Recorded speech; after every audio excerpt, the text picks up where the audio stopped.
80, 81, 82, 83, 84, 85, 86, 87, 88, 89, 90, 91, 92, 93। गोधन गोधन तो अपने घर पे होगा। तो ठीक है, लेकिन तू लोग क्या बड़ा सुखा पंखी लगा। I am Lucky and he is my friend Jackie. Yes. गोधन? अरे गोधन अपने घर पे होगा, बताया ना।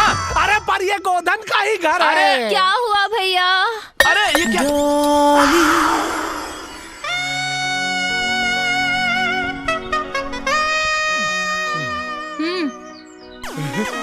क्या हुआ? रहुआ के? मैं राजा की पत्नी हूँ। रहुआ राजा की बीबी है?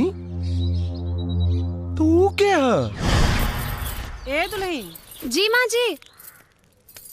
बड़की दुल्हन से कह दा कि तरकारी लेके आवे, हम काट देता नहीं। ए घुघरू। जी मालिक। रमेश के भाई। हाँ? हम तनी खेते में जात बानी। अच्छा जी आइए।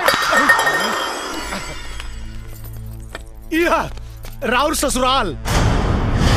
अरे सोचत का बानी, अपना घर बा। आई ना राउर रिश्तेदारन से मिलवा दी हमें।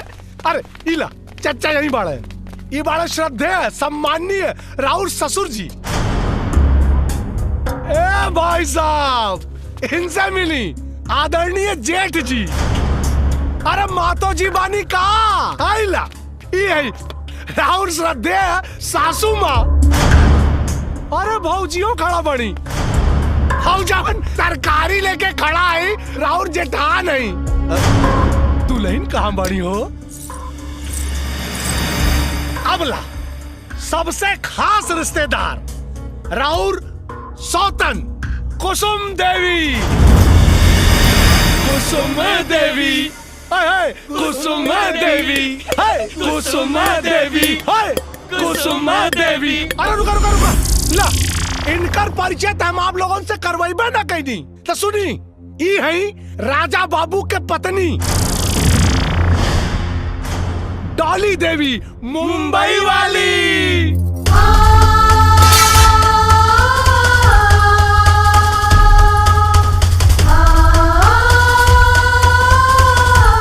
ए चचा, अरे राजा बाबू कहाँ बड़े हो?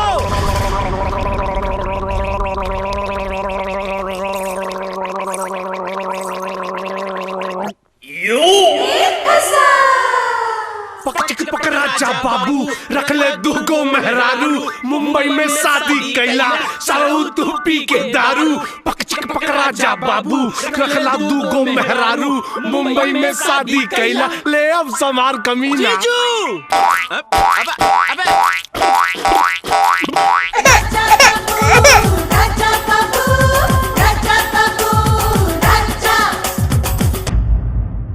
सरपंच जी, राजा जात बिरादरी गांव समाज के मुंह पे कालिक पोत के ऐसा घिनौना काम कैले बा कि शर्म के मारे शर्मिंदा हो जाए। सबसे पहले इ गांव के भोली भाली लड़की कुसुम से ब्याह कैलस, ओकरे साथ जिए मर के कसम खैलस, हर सुख दुख में ओकर साथ देवे का वादा कैलस। और ओकरे बाद यहाँ देखी, इस शहर के भोली भाली लड़की के फसौलस, झूठा प्यार के झांसा देके अपना हवस के शिकार बनौलस। ई वासना का पुजारी है राजा। एक सिर्फ एक काम है, भोली भाली लड़किन के अपना प्यार के जाल में फंसा के उनका जिंदगी बर्बाद कइल। अरे राजा, इस समाज के नाम पे कलंक है। ऐसा व्यभिचारी और दुराचारी समाज खातिर घातक होने, एकरा चलते सरपंच जी हमरे जैसन सीधा साधा नौजवान का भविष्य खतरे में बा।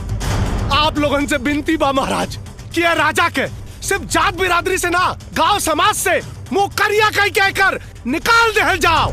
ये सब झूठ है, ये सब झूठ है सरपंच जी।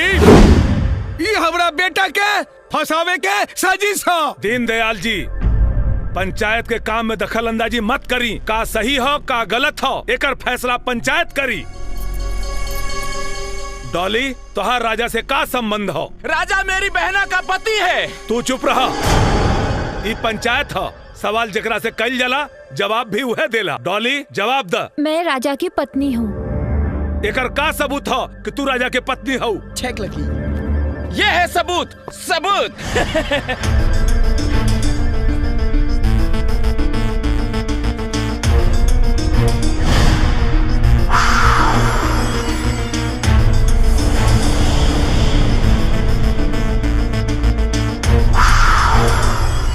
राजा ये सब का सच बा?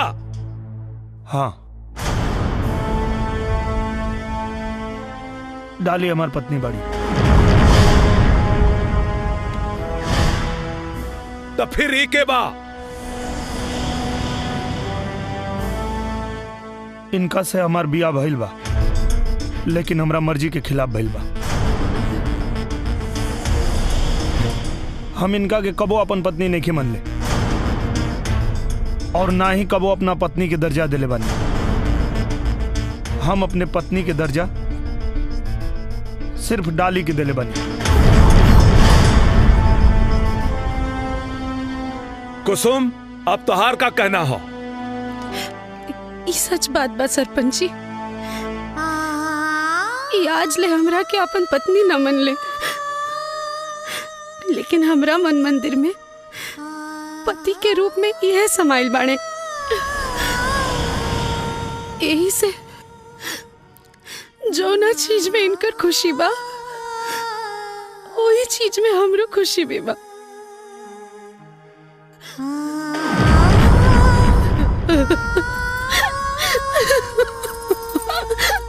डॉली, अब तू का चाहता रू?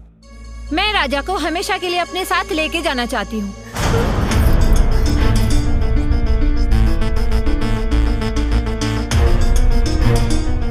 दोनों पक्षों के बात सुनला के बाद पंचायत ए फैसला पर पहुंचल बा कि दीनदयाल के छोटका बेटा राजा दूगो शादी के अपराध कैले बा। बाकी पति के छत्र छाया से वंचित रहला के स्थिति में राजा के संपूर्ण चल और अचल संपत्ति मुआवजा के तौर पर कुसुम के दिहल जाता, जौना में राजा के जीतल 7 करोड़ रुपया भी शामिल हो। चूंकि राजा व डॉली साथ साथ पति पत्नी के रूप में रहल चाहता रे, ये खातिर राजा डॉली के सुपुर्द कइल जाता। अब डॉली राजा के लेके कहीं भी जाए ले स्वतंत्र बाड़ी।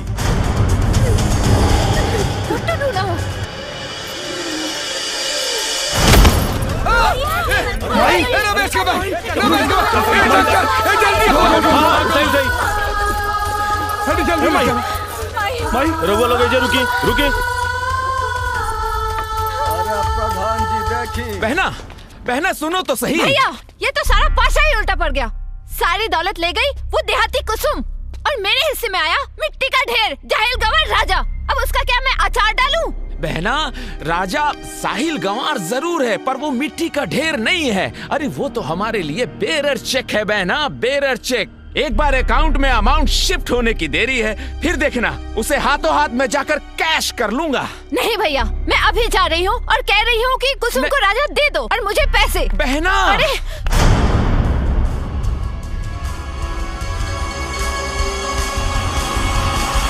कुछ तो करना पड़ेगा ना, वरना ये राजा नाम का बोझ जिंदगी भर सर पे ढोना पड़ेगा। तुम चिंता मत करो बहना, कोई ना कोई रास्ता निकलेगा जरूर, क्योंकि लकी के लक से भी 2 कदम आगे चलता है बहना। लकी ये सब छोड़ो, पहले ये चल के देखो वो ओल्ड लेडी जिंदा है या मर गई। मर जाए तो ज्यादा अच्छा है।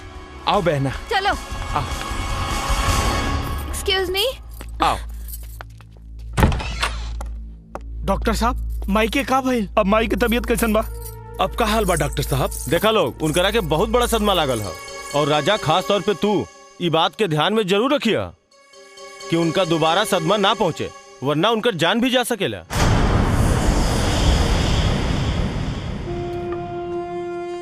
सरपंच जी, हम पंचायत के फैसला के सम्मान करत बानी, बाकी हमरा पंच लोगन से एगो विनती बा, जबले राजा के माई पूरी तरह से ठीक ना हो जाए तबले राजा के रोक ली, न तो बेटा के दूर जाए के गम में उस सदमा बर्दाश्त न कर पाई और मर जाए।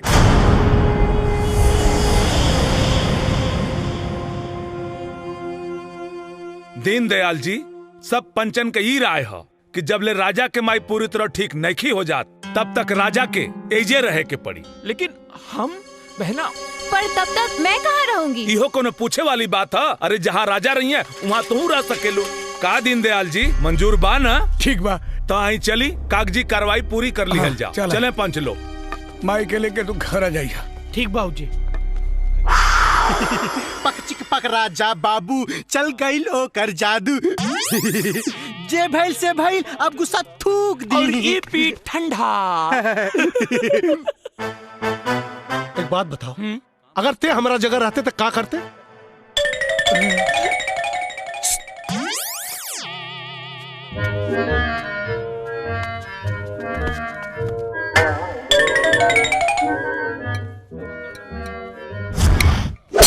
करती कगल। अरे कारे हमारे कपाल फोड़ देते कारे।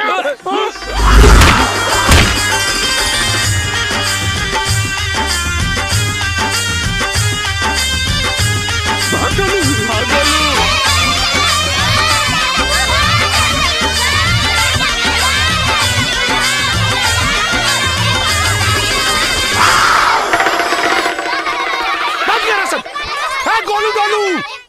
ए घुंगरू जी मालिक। ये लोग के कमरा दिखा दो। जी।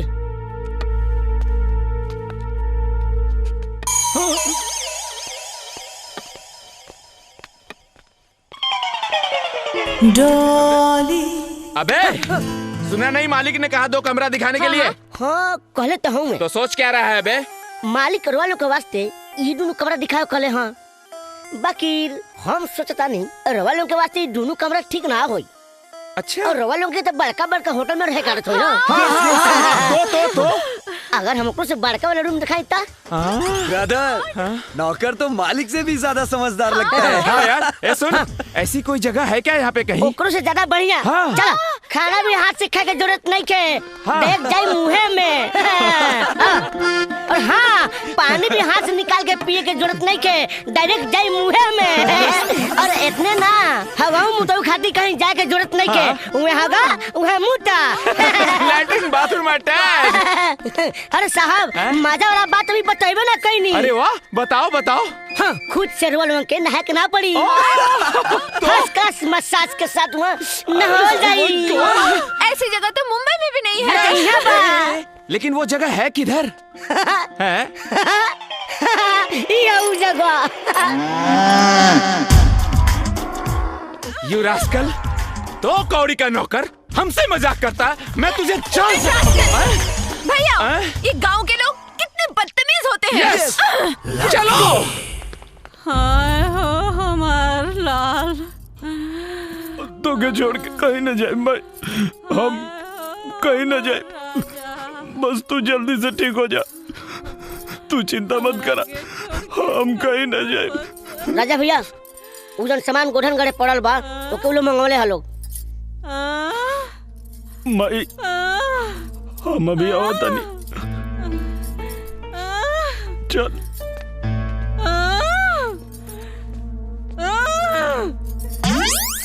माई देखा लोगन, देखा नहीं ना वो चकचनहरी की एक बुलावा पर 2 मिलावट पहुंच गल। चुहाड़ कहीं के। अरे बिटिया बिटिया रोवा जीन। अरे तू का बुझता रू हम बीमार बनी? अरे ना रे पागल, हम एकदम ठीक बनी। देख हमरा के कुछ नहीं के भइल। जीन रो बिटिया ना रोए के। हमरा कुछ नहीं के भइल। ऊ का बुझतिया उहे एगो नौटंकी बाज बिया। अब ओकर असली पाला पड़ल बा नौटंकी बाज से। देखे ऊ डाल डाल चली तो हम 5-5 चलम। देखिए हमरे बेटा की कैसे लेके जाले यहाँ से। ऊ तू तो उनको चिंता मत कर बिटिया। बिटिया जब वो यहाँ कुछ दिन रही ना हमार बेटा राजा, तो ओकरा खुदे समझ में आ जाए कि का सही है और का गलत। समझाई ना करा कीजिए। अरे तू चिंता जिन कर बेटी। हमरा राजा के हमली से वो छीन ना पाई। वो जो ना वक्त के इंतजार कर रहल बानी ना, उहे वक्त के इंतजार हमहू कर रहल बानी। इंतजार इंतजार आखिर कब तक? मैं इस घटिया कमरे में नहीं रह सकती। बहना, जब तक पैन कार्ड और टीडीएस सर्टिफिकेट नहीं आ जाता तब तक हमें यहीं रहना पड़ेगा बहना। अकाउंट में एक बार अमाउंट शिफ्ट हो जाए बहना, फिर देखना हम उनसे सौदा करेंगे और कहेंगे राजा बाबू लो और पैसे हमें दे दो। फिर देखना बहना, जिंदगी भर ऐश करोगी बहना, ऐश ही ऐश। डोली खूब बल लगा के पड़ जा। हेलो जीजू। हेलो। ए घुघरू, एगो बोरा बिछा दा। बहू। जी बाबूजी। ये कुकरन के भी खाना देना। जी। हेलो, आई एम नॉट कुकुर, I am lucky and he is Jacky. Yes. हमने क्या खास मेहमान के कुकुरे कहा जाला। Okay, Very then nice. I am lucky कुकुर, ही इज जैकी कुकुर। बैट कुकुर। Okay, thank you. ओके। हाँ, बहुत जोरों की भूख लगी है, जल्दी से मुझे खाना दो। हमने के यहाँ आदमी का खाना खैला के बाद औरत खाना खाली सब पहले ना। What rubbish! भूख किसी का इंतजार नहीं करती। ए लड़की! Excuse me, मैं लड़की नहीं, आपकी बहू हूँ। जोर जबरदस्ती रिश्ता जोड़ने की कोशिश मत करा। हाँ। मेहमान बारू तब मेहमान बन के रह।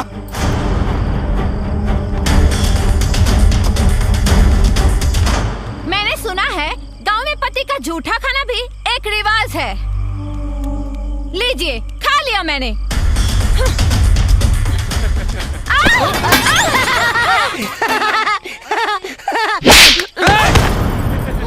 मेहमान बारू देख कर बतबी ना कि तू जोर बदतमीजी करबू, वहाँ बर्दाश्त कर ले। ए बहू!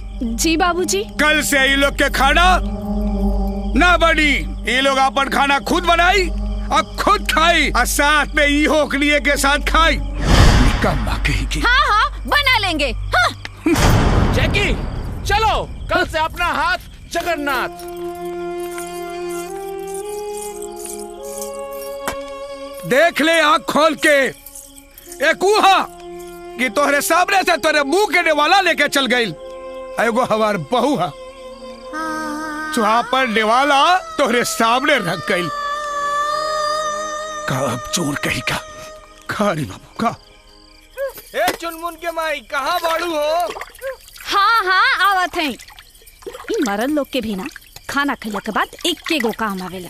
उ लोग के का पता कि हम औरतन के खाना खैला के बाद भी बहुत सारा काम होला। हाँ तो दीदी आप जाई ना, हम कुल बर्तन धो देता नहीं। सच में जाई का? हाँ दीदी जाई ना। वैसे भी आज हमरो मन ना बहुत कच्चा कच्चा सा लगा था। जात बनी। हाँ कुसुम, तू चिंता मत करा, तोहरो के एक दिन ना देवर जी ऐसे ही परेशान करिया। अरे आओ तनी बाबा।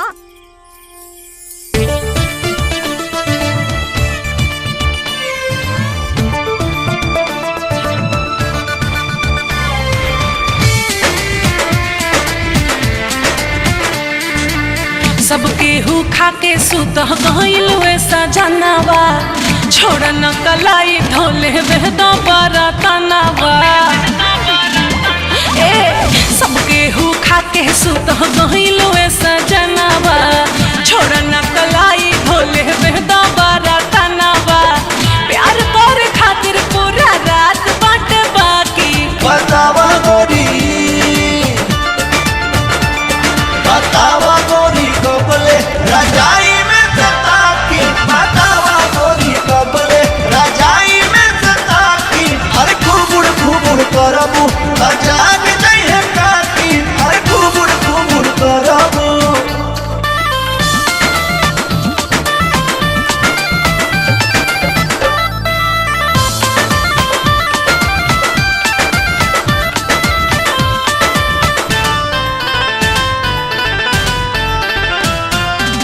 नौ बजे के बाद टाइम होला खाली पति के। छोड़ा कुली काम आजा बिना दिया बत्ती के।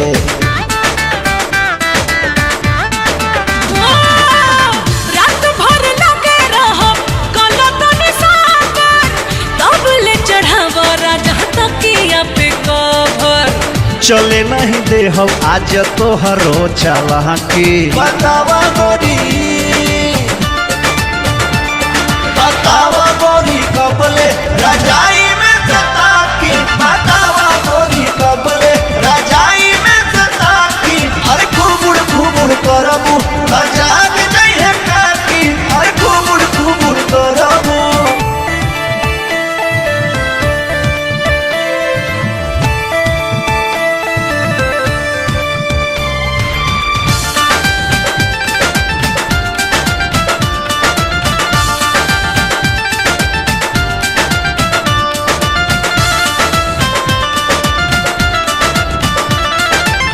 छोड़ा कुली काम रानी रहो हमरे पास हो, ताहरा से दूरी नहीं होता बर्दाश्त हो।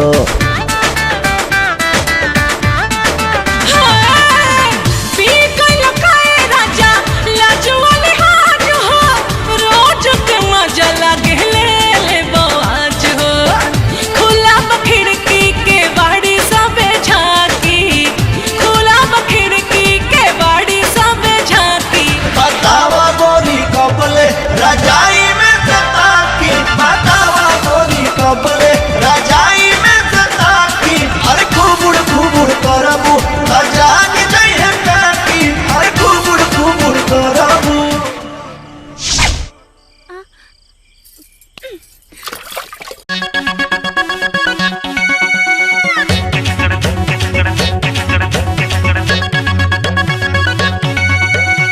दादा ये देखा नहीं की चाची थे।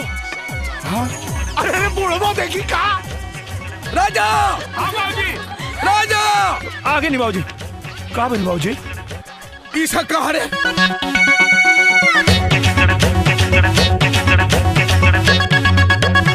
एक बात सुन, एकरा ला शरब बा की ना हम नहीं की जानत, बाकी हमरा ला शरब बा। एक बात कान खोल के सुन ले, आज के बाद अगर ऐसा भइल तो फिर सोच लिए। चल रे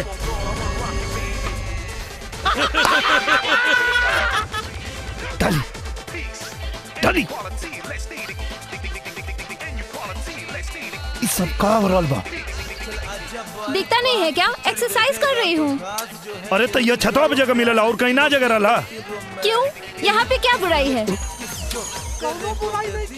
बुराई यहाँ ना तोरे छोट छोट कपड़ा में बा। देखा कैसे लोग आँख फाड़ फाड़ के देखा था। ये गाँव में शहर ना। अब सब लोग देख रहे हैं तो इसमें मैं क्या कर सकती हूँ?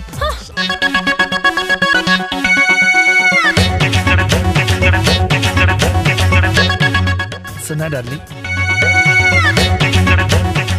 अब तो के केहू घूर घूर के देखी तो हमके अच्छा लगी। चला ना हैं?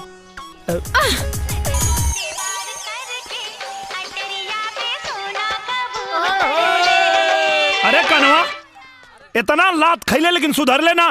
अरे हमरा के छोड़, जबन तू मेहरारू के चक्कर में तू पिसाता रहे ना, आपन सोच।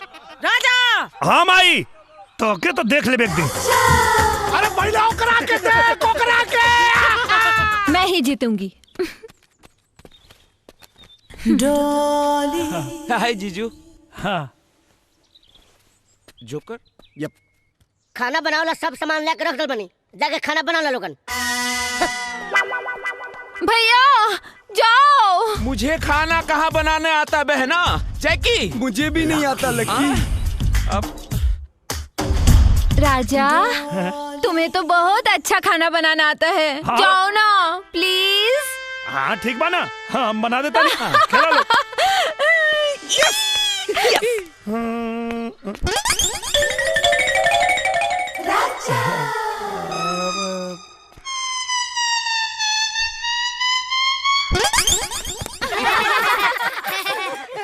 ओके। क्या हो गया? अब वो आज एतवार है ना तो आज हम खाना ना बना सकेला। चुनमुन जी दादाजी। अब तरी तू जा। ठीक बात दादाजी। हाँ डॉली आंटी आपको खाना बनाने नहीं आता है ना? नहीं, मुझे खाना बनाना आता है। नहीं आता है? मुझे खाना बनाना आता है। तो फिर जाओ बना के दिखाओ। ठीक है, मैं तुम्हारे लिए और तुम सबके लिए खाना बना के दिखाती हूँ। हाँ?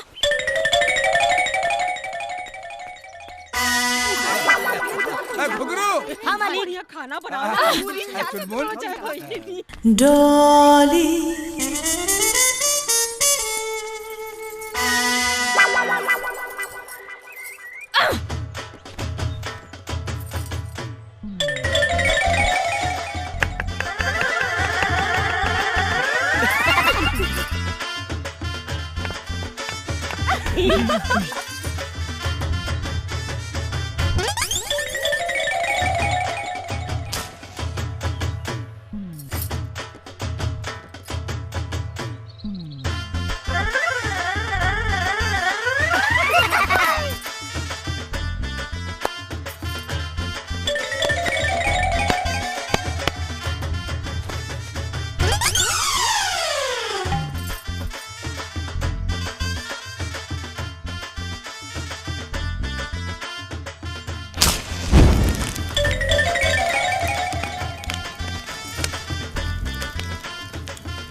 आगे देखा तू लोग जा भाई डॉली।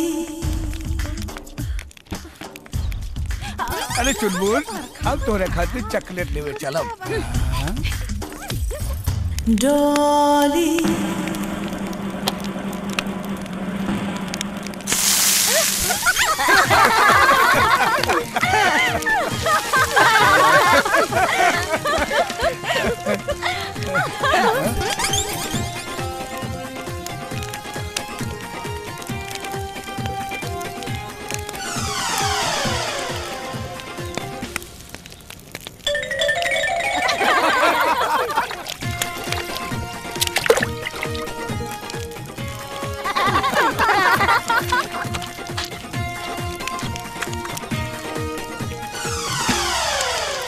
डॉली।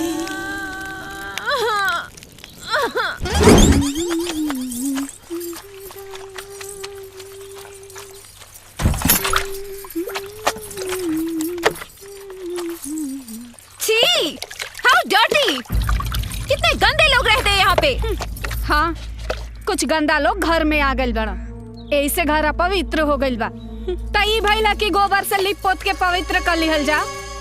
हाँ दीदी, और ये गोबर तो दवाई के भी काम करेला ना।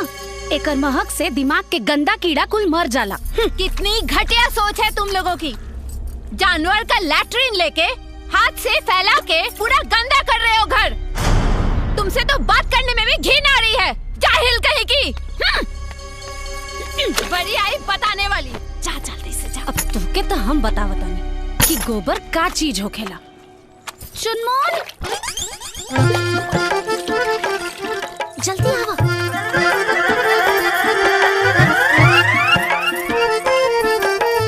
चलो चलो।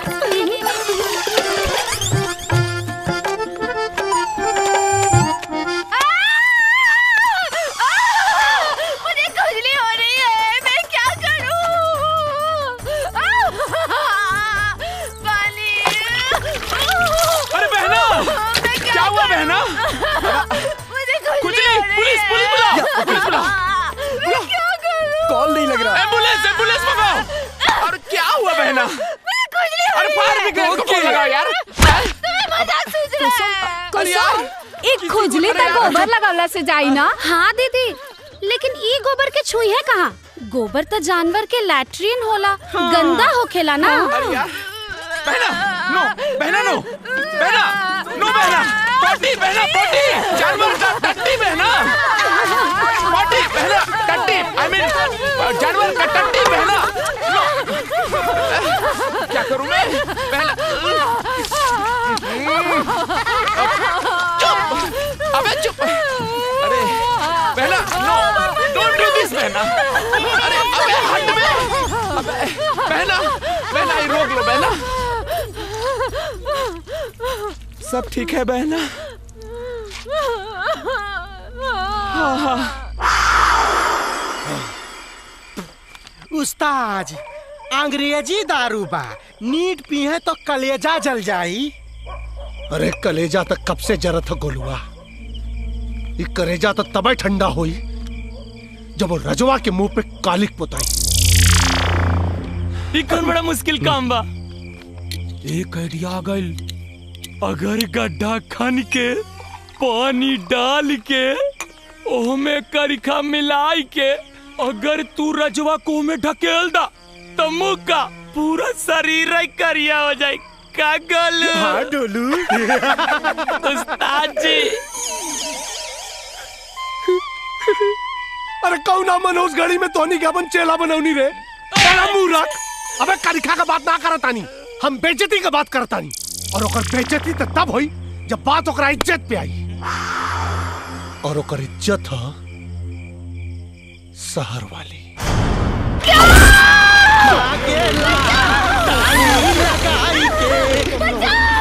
अरे क्यों ना बचाई हो?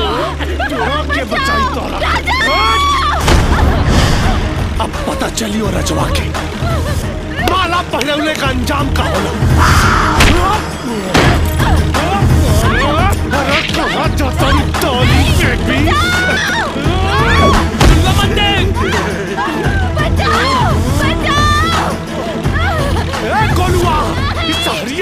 का खियावा न रे? मालूम नहीं के। हम पता करो रे। हाँ?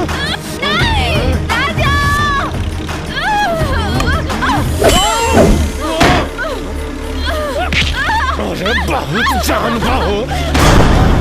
प्लीज मैं तुम्हारे आगे हाथ जोड़ती हूँ। अरे हाथ मत जोड़ा, आ जाओ, आ जाओ। अरे तू तक कहाँ बालू हो? अब तो पूरी रास लीला बाकी हो। राजा!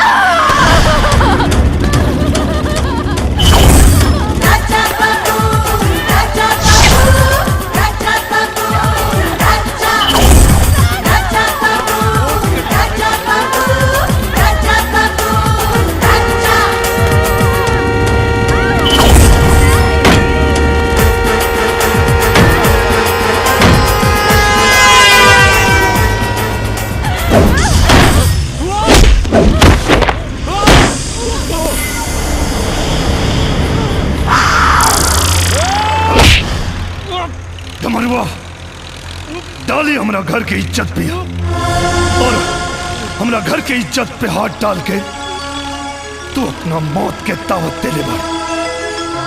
आज तोड़ा के जिंदा ना छोड़।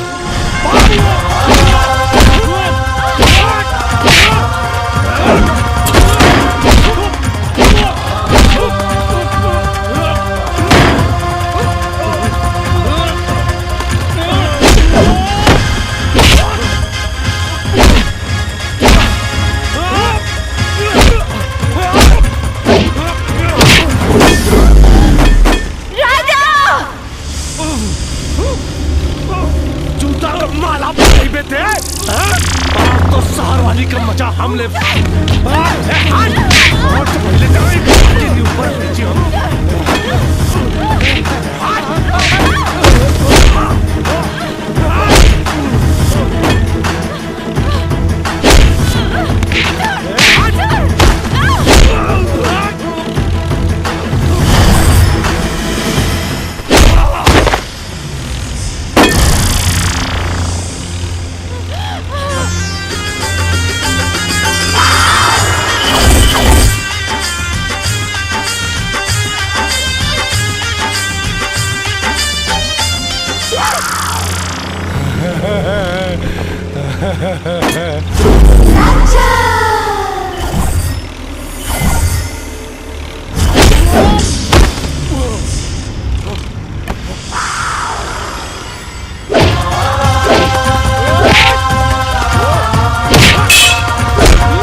पता ना दीदी काहे बहुत उल्टी होता।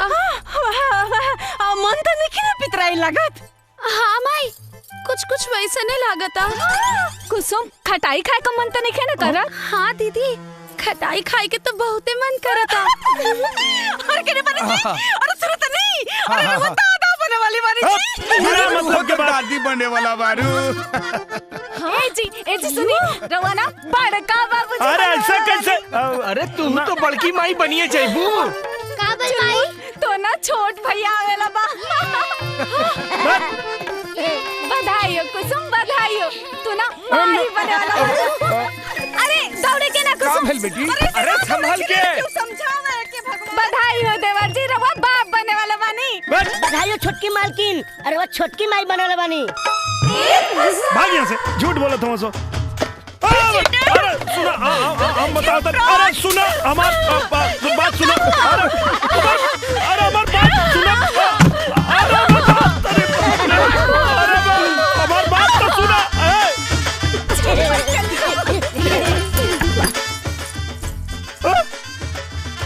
ऐसे कैसे माई बन गई? रमेश जी बाबूजी। एने आवा, खेत पर मजदूर आवे वाला बा, जाके सारा गेहूं कटवा लिया। बाबूजी हमरा के कृषि विभाग के ऑफिस जाए के बा, रहुआ एक काम करी घुंघरुआ के भेज दी। अरे घुंघरुआ बाजार गइल बा तो रहुआ चल जाए। अरे हमरा घुटना में इतना दर्द हो रहल बा, हम कैसे चल जाई? तब के जाई बाबूजी? अब हम कह जानी के जाई? बाबूजी हम चल जाए का? ठीक बा, अगर तोरा जाए के मन बता तू जा सकेला। ठीक बा, जाता नहीं। सुना, पूरा खेत कटवा के आई हा, एने ओने घूमे मत चल जाई हा। हम चाहता नहीं कृषि विभाग।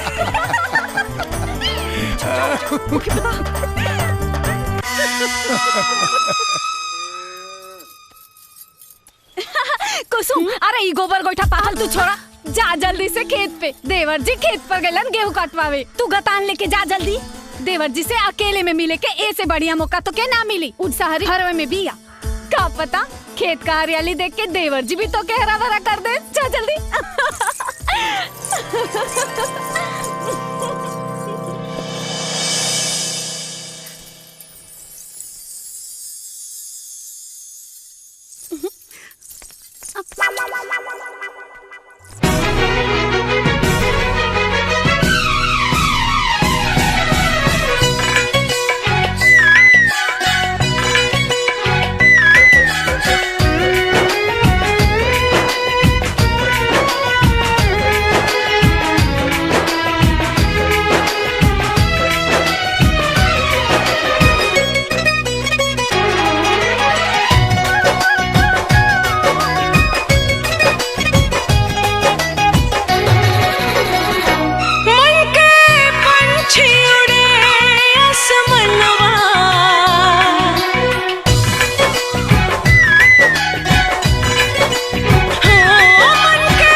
राखब तो के दिल में बसाइब हम। हाय मीठी मीठी बतिया प्यार के छतिया से लगब दिलदार के।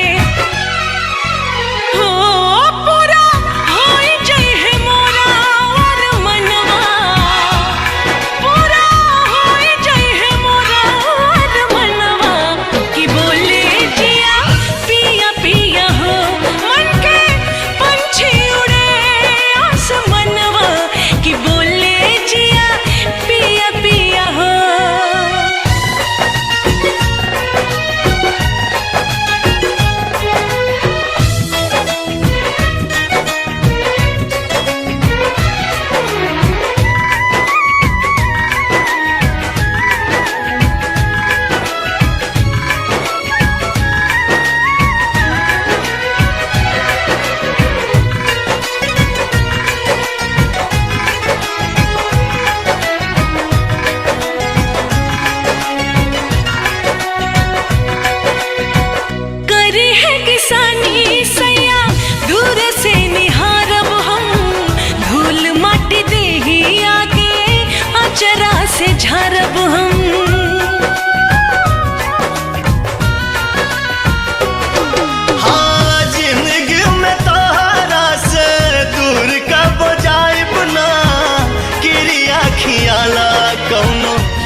अरे जे तू काल सुन लू सब झूठ रहे। अच्छा ये बतावा, जब आज तक हम कुसुम के छुअबे न कईनी तो वो माई कैसे बन जाई?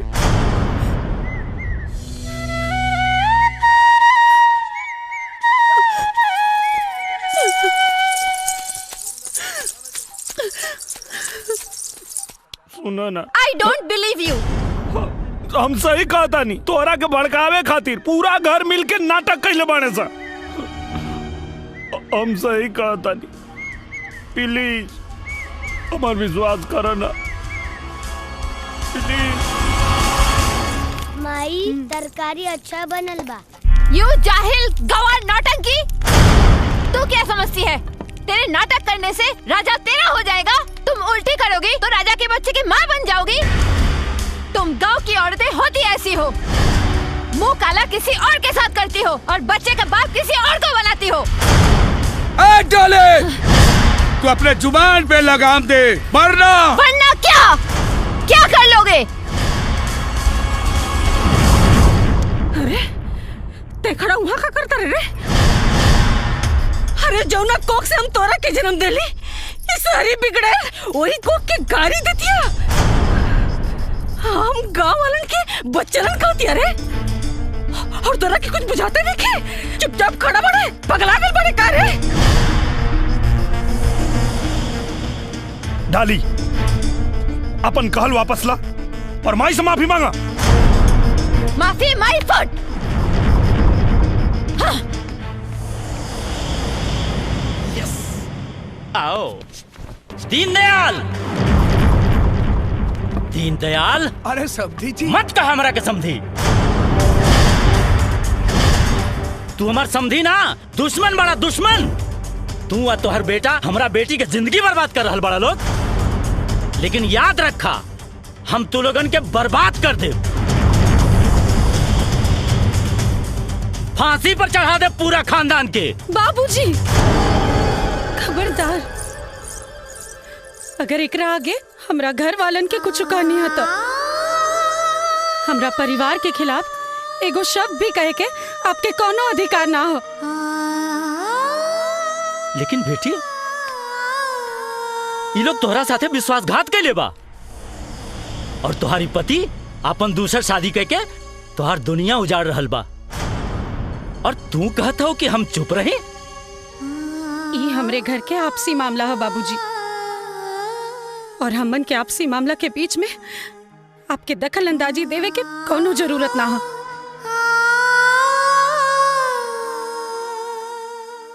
बाकी कुसुम बेटी, हम कोनो गैर ना, तो हर बाबूजी हैं।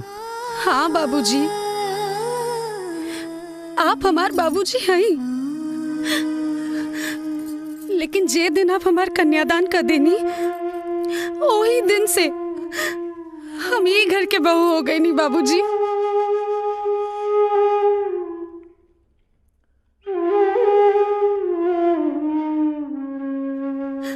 हमार सास ससुर हमके बहू ना, अपन बेटी जैसन माने ले। बाबूजी, हमार ई बाबूजी हमके कब्बो आपके कमी ना महसूस होके दिले। हमार जेठ जी हमेशा एगो बड़ भाई होके के फर्ज निभवलन, और जेठानी जी हमके अपन छोट बहन माने ली बाबूजी। अब रह गई बात पति के, तई जान ली बाबूजी, हम पिछला जन्म में जरूर बहुत नेक काम कैले हैं, यही से ई जन्म में हमके इनकरा जैसन पति मिले।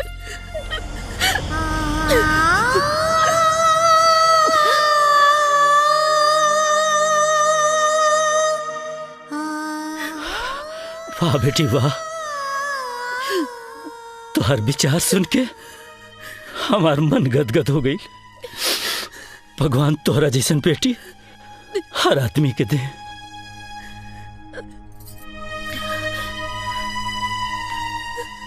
भगवान तोहरा के खुश रखे। सदा सुहागिन रखे, सदा सुहागिन रखे।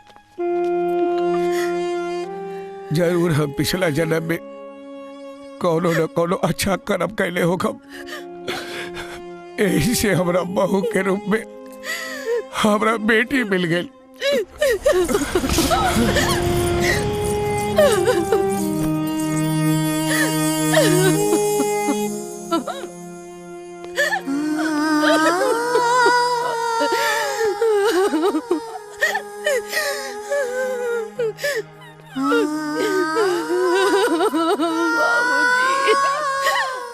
कुसुम,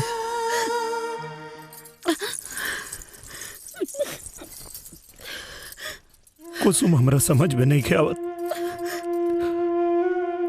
कि हम तो हर शुक्रिया कैसे अदा करी। आप ऐसा काहे सोचतानी? कैसे ना सोची, जौना घर के मान प्रतिष्ठा के रक्षा हमके करे के चाहिए, ओकरा के हम खुदे नीलाम कर देले बानी। और आज तू हमरा घर के प्रतिष्ठा के बचौलू। हमरा तो समझे में नहीं आवत कि हम कहाँ जाके मुंह छुपा। ऐसा मत कहीं जी, हम कोनो एहसान ना कहीं। हम ये घर के बहू हैं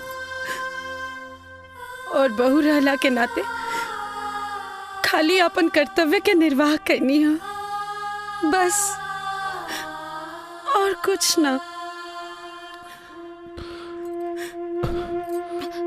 काश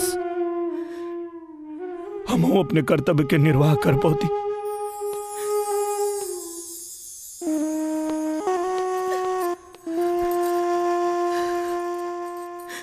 कुसुम, कुसुम, बधाई हो देवरानी जी, बधाई हो।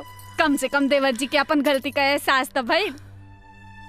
खाली एहसास कैला से का होई दीदी, हम तो आज भी उनके खातिर पराये बानी। पागल कहीं के, जब सावित्री अपना पति का प्राण यमराज से छीन के लेके आ सकेली, तई सहरी का का औकात जे तोरा पति के तो से छीन सके। अरे हाँ, कल ना तीज का त्योहार है, तू खूब मन से भोले बाबा के मनैया, उ तोहार सुहाग तोहरा के जरूर लौटा दी हन। अब चला हजरत, हाँ जा तैयारी कर, जा। डाली, माई से माफी मांगा, माई से माफी मांगा। सिस्टर, सिस्टर, सिस्टर, ओपन द डोर सिस्टर।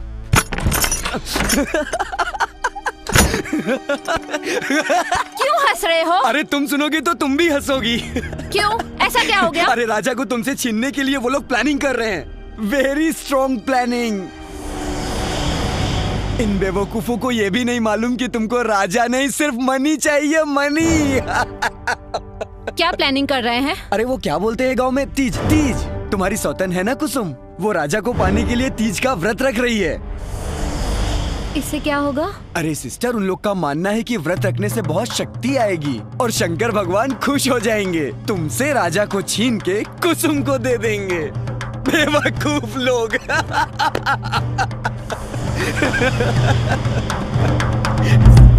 दीदी, ई साड़ी कैसन बा?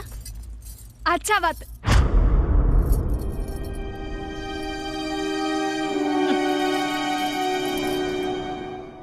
सुनिए, आई एम सॉरी।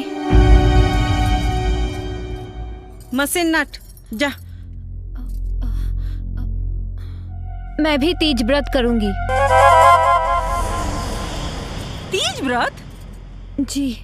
अरे तीज व्रत कल को ना तोता उड़ावल काम ना हो, जे आइलू पिजड़ा खोलू और तोता हो गेल फुर।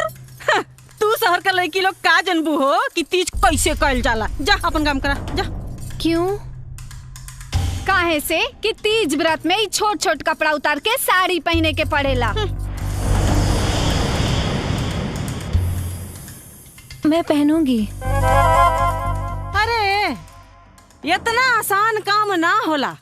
तीज व्रत में पूरा एक दिन और एक रात भूखे पेट रहे के पड़ेला और तोरा से तो 1 मिनट भूख बर्दाश्त ना होला। तू कैसे रहबू तीज व्रत? हैं? रह लूंगी। दीदी इनकरा के तो गोबर से घृणा आवेला ना? हाँ। इका भूखियन तीज के व्रत। तीज में तब पूरा घर के गोबर से लीपे के पड़ेला, उहो अपना हाथ से। मैं लीपूंगी। ठीक बा, तो कल हम जौन जौन कहब वैसे वैसे कह लिहा। जी भाई। यस। बहना तो सही एक्टिंग कर रही है भाई। Yes brother.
चाचू। अरे गोदन भैया। हाँ भाभी। कैसन तबीयत बा आपका? ठीक ठीक ठीक ठीक। कहाँ कट ले रहा?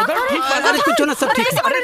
अरे माई हम ठीक बानी। सब ठीक बा भैया। अरे गोधन कैसन बा तोहर? अरे कोनो बात नहीं के बाबूजी, सुई दे देले बा, एकदम ठीक हो जाई। कोनो ए रमेश, एकरा के उठावा, आले चल खटिया पर रखा। अरे नाना बाबूजी। अरे चुप, जब तक तोहरे भाई बाबूजी चारों धाम से ना आ जाइहन तब ले अरे लेकिन हमार हजामत करके सामान तो घर में रह गइल बा। अरे चल ठीक है, ले चल।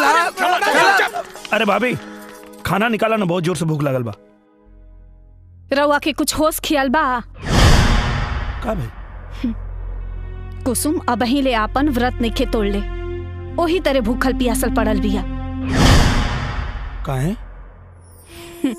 जैसे कि रउआ के कुछ पते नइखे कि जबले एगो तीज का सुहागन अपन पति का आशीर्वाद ना ले ले तबले व्रत ना तोड़े ले। लेकिन रउआ के का फर्क पड़े वाला बा? वो खाओ पियो चाहे ना खाओ पियो, जिए चाहे मर जाए, रउआ के वो देवता माने ले। लेकिन रउआ देवता ना, पत्थर है पत्थर। लकी भैया, लकी भैया, अरे आप आ गए? आप जल्दी अंदर आइए ना, मुझे आपको कुछ दिखाना है, प्लीज जल्दी आइए।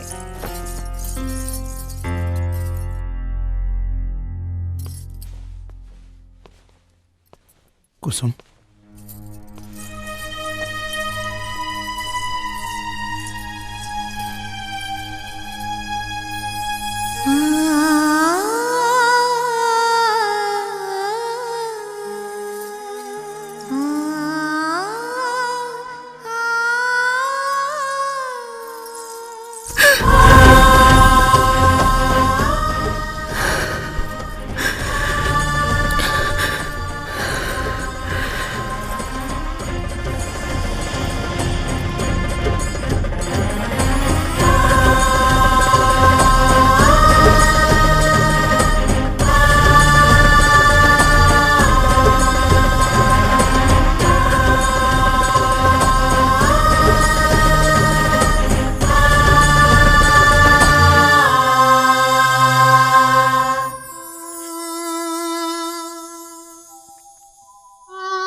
सबका ड्रामा होता? हाँ का जब पंचायत में एक बार फैसला हो गई तई खाना पीना छोड़ के का साबित कर चाहता रू?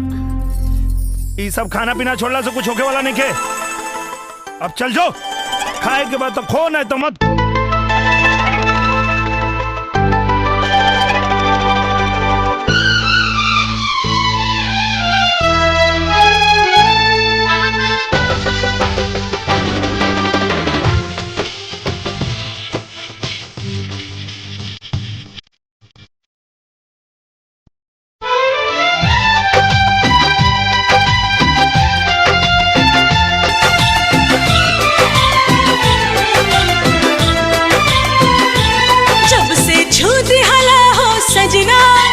सजना सजना खन खन खन कल मोर कंगना,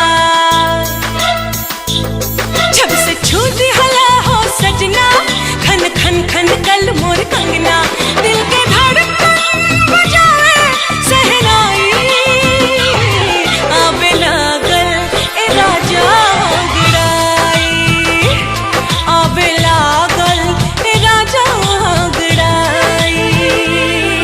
एहसास समझ में आयल का होला प्यार बुझायल, एहसास समझ में आयल का होला प्यार बुझायल, हाल दिलवा के का हम बताएं, कैसे तो हुस्न नजरिया मिलाए, कैसे तो हुस्न नजरिया मिलाए।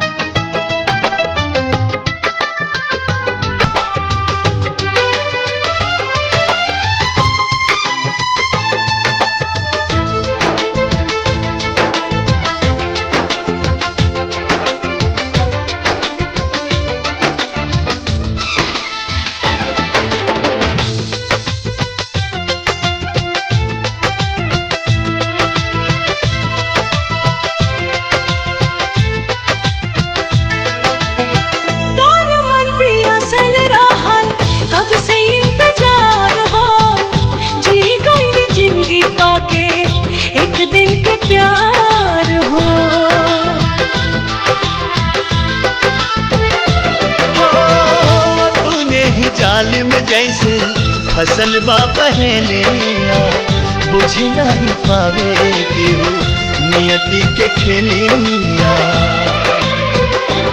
जिंदगी जाने कौन मोड़ पे ले जाए, कैसे तो से नजरिया मिलाए, कैसे तो से नजरिया मिलाए।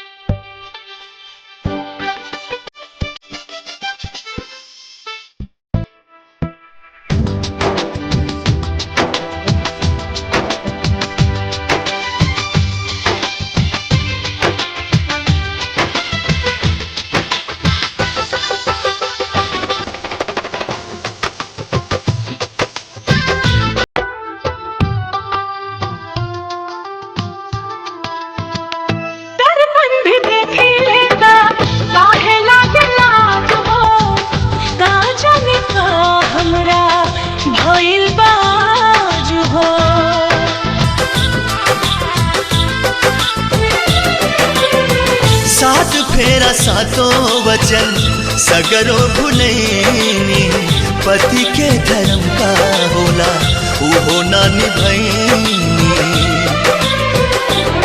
हम तो जन्म जन्म कह के पाई आवे लागल ए राजा गड़ाई हो, आवे लागल ए राजा गड़ाई।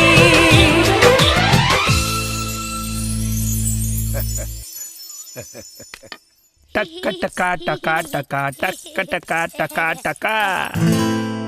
इश्क हुआ कैसे हुआ, जैसे हुआ अच्छा हुआ ना मैं जानू। दादाजी ए राजा इला इका बाबूजी तो रे चेक बुक और ई तुहार टीडीएस सर्टिफिकेट और पैन कार्ड। अब खरा खरा मुंह का देखत वाला जा बैंक से सारा पैसा निकाल कर लिया हुआ आज सीधे बहू के हाथ में देना।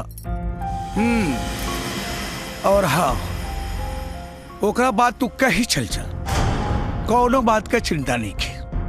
और हाँ, हमरा कहे से तू इतना दिन रुक गईला, ओकरे खातिर धन्यवाद। बाबूजी वैसे भी देवर जी रउआ के तो हीरोइन जैसन मेहरारू चाहत रहल ना। देखी भगवान राउर सुन लेलन और रउआ के तो हीरोइन दे देलन। हाँ बेटा, हम हो एकदम ठीक बानी। डॉक्टर कहना है कि कोनो दिक्कत ना है, हैं? अब तू बेफिक्र होके जा सकेला।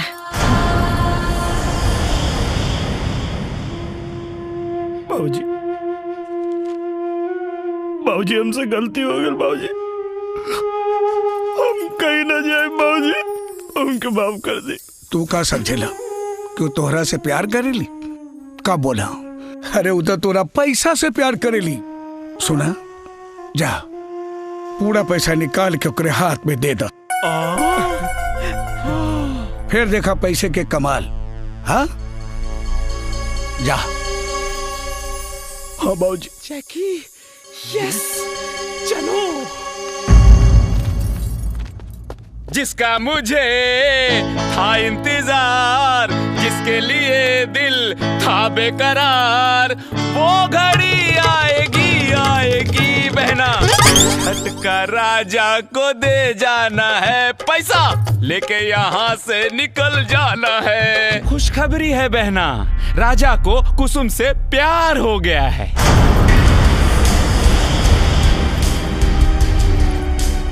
अब पैसा तुम्हारे पास खुद ब खुद चलकर कदमों में आने वाला है बहना। नहीं भैया, मुझे पैसा नहीं, राजा चाहिए। ये क्या बोल रही हो बहना? तुम्हारा दिमाग तो नहीं खराब हो गया है? मुझे राजा से प्यार हो गया है। क्या?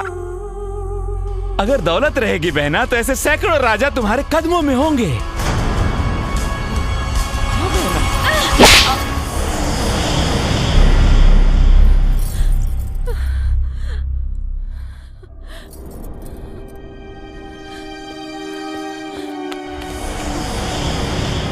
क्या? 7 करोड़? हाँ। हमला! जीजू, जीजू। अरे लकी, तू यहाँ कैसे? जीजू, आपने हमारे लिए इतनी मेहनत की है जीजू कि हमारा भी कुछ फर्ज बनता है ना। मतलब? मतलब ये जीजू कि ये बैग हमको दे दे जीजू। बैग दे वही खातिर ले आइल बानी, तोरा के ना, तोरा बहन के दे। बहना ये बोझ नहीं उठा पाएगी जीजू, ये बैग हमको दे दो जीजू। दे दो जीजू। गुड जीजू। ये बनेगा करोड़पति। चल बे जैकी, मैं बनूंगा करोड़पति। मैं बनेगा करोड़पति।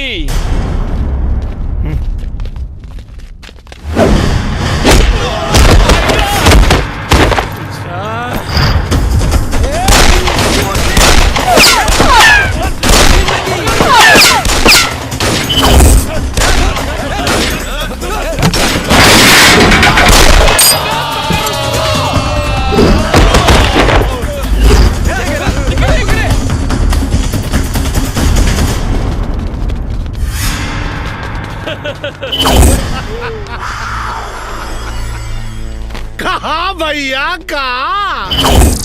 अरे इतना भारी बोझ लेके कहाँ भागत आ रहा है? डोलू गोलू, अरे राजा बाबू का तनी बोझ हल्का करा सन रे। जा साथी हाथ बढ़ाना, एक अकेला थक जाएगा, मिलकर बोझ उठाना।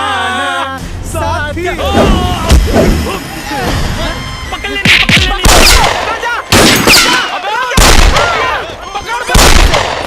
पैसा पकड़। चलो चलो।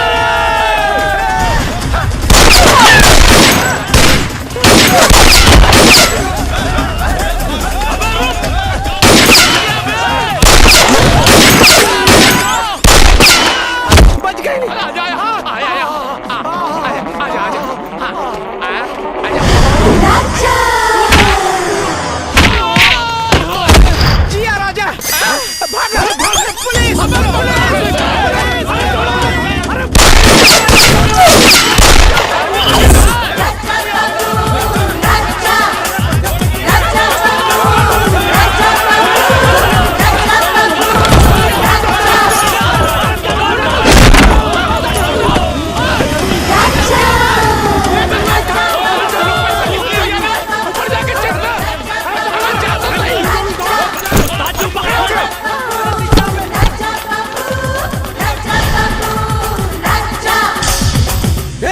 पकड़ो उसे।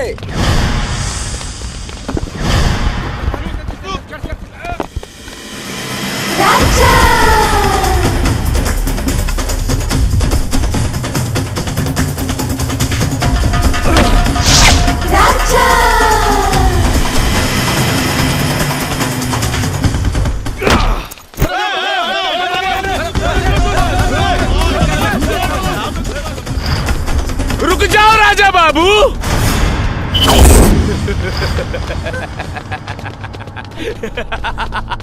लकी का लक लकी से भी 2 कदम आगे चलता है राजा बाबू, समझे क्या? वो बैग हमको दे दो राजा बाबू, अभी प्यार से समझा रहे हैं, नहीं तो बहुत ही बुरा कर देंगे। गर्दन काटू क्या? अरे पगला गए बड़ा का करोड़ रुपया की कुसुमिया खातिर? ये तो खुदा चाहता कि एकरा जिंदगी से दूर चल जाएगी। ना डमरू, पहले हम अंधा रहनी, असली हीरा हमारे घर में रहे और हम ये कागज के नोट के पीछे भागत रहनी। लेकिन अब हमारा आँख खुल गई बा। कुसुम के आगे ये रुपया के कोनो मोल नहीं के। लकी, हमरा धर्मपत्नी के छोड़ दे। ले भाई। हाँ राजा बाबू, हाँ आ जाओ आ जाओ, हाँ दे दो राजा बाबू, हमको दे दो, हाँ हमको दे दो राजा बाबू।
माई हम ठीक बनी। राजा, ये बैग ओकरा के दे दा जे एकर मालकिन हा।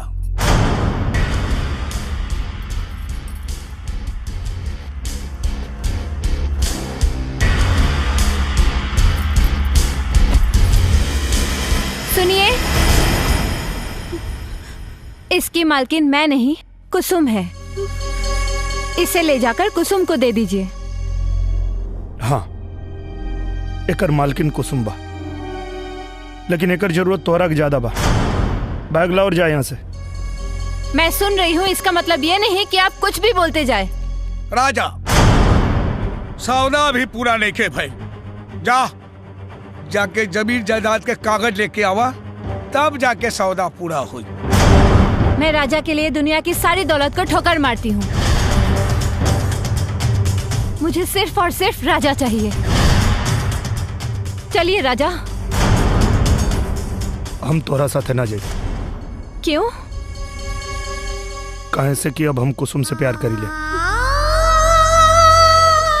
रंग बदलने में तो आपने गिरगिट को भी मात दे दी। कल तक तो आप मुझसे प्यार करते थे और आज आपको कुसुम से प्यार हो गया है। तब कहाँ गया था ये प्यार, जब भरी पंचायत में आपने मुझे अपने पत्नी होने का दर्जा दिया था। आप चुप क्यों हो गए? जवाब दीजिए।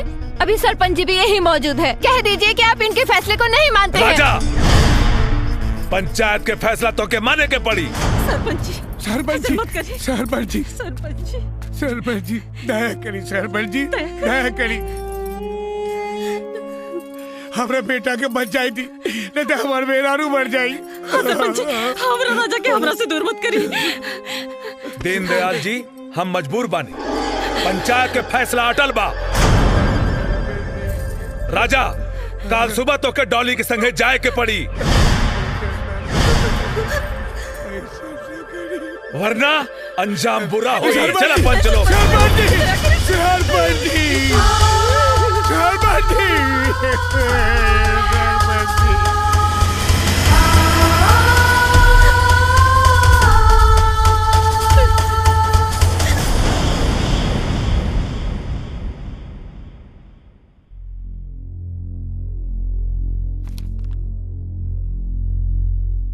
माफ कर दो।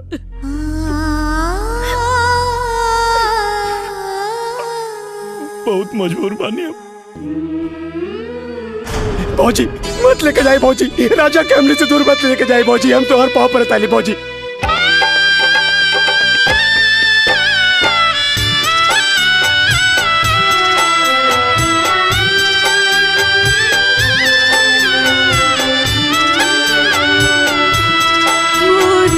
बगिया के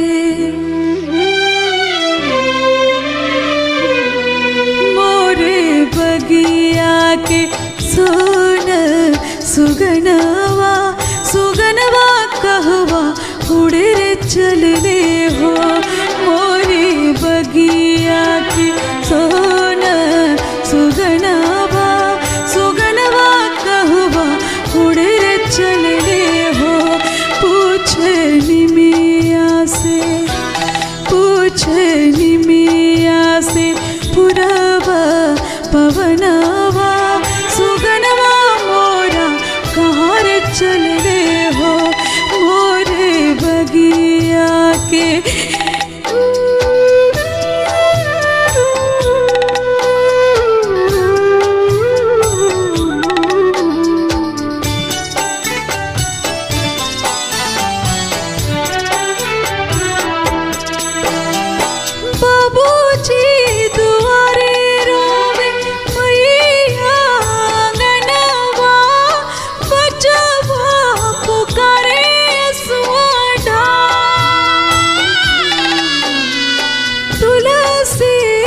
चौरा बैठल रुबे दुलहिनिया रुबे सगरो गहुआ जवान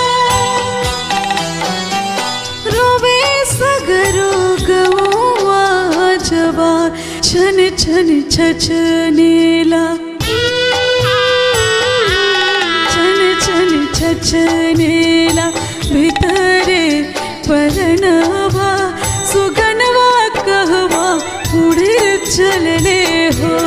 मोरी बगिया की सोन सुगनवा सुगनवा कहवा उड़े चलने हो। मोरी बगिया के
कैसन जिंदगी में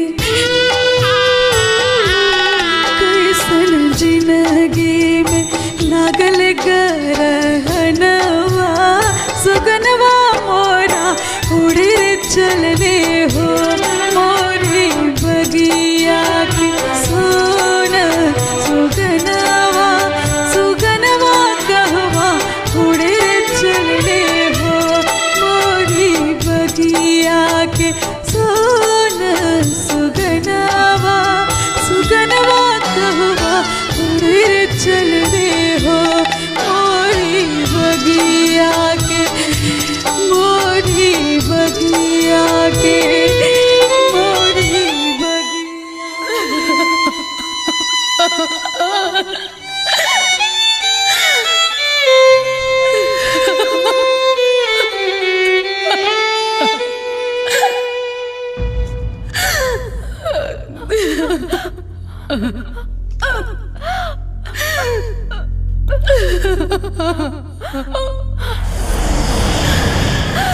उठो बहन,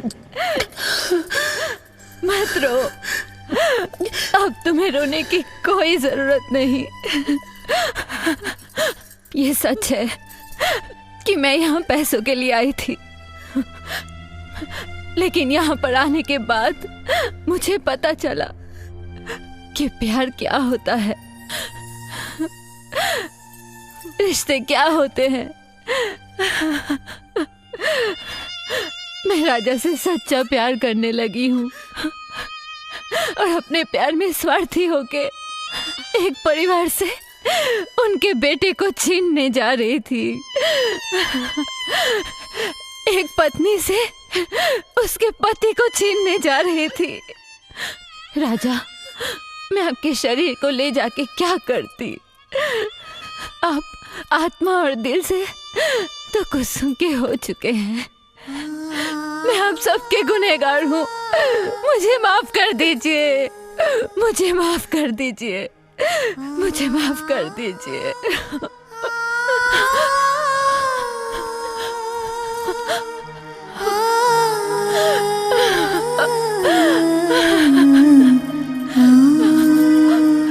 बेटी, बाबूजी,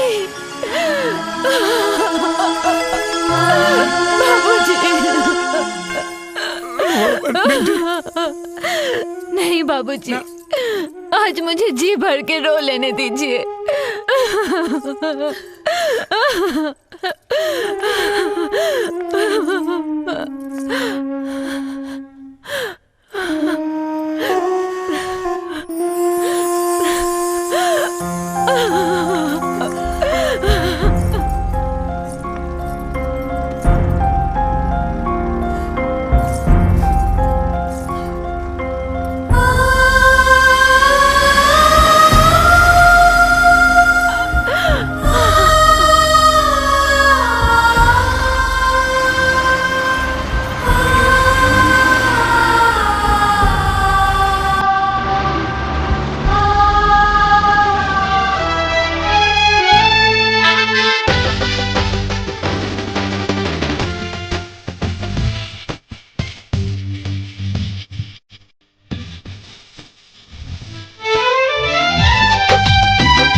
सजना सजना खन खन खन कल मोर कंगना,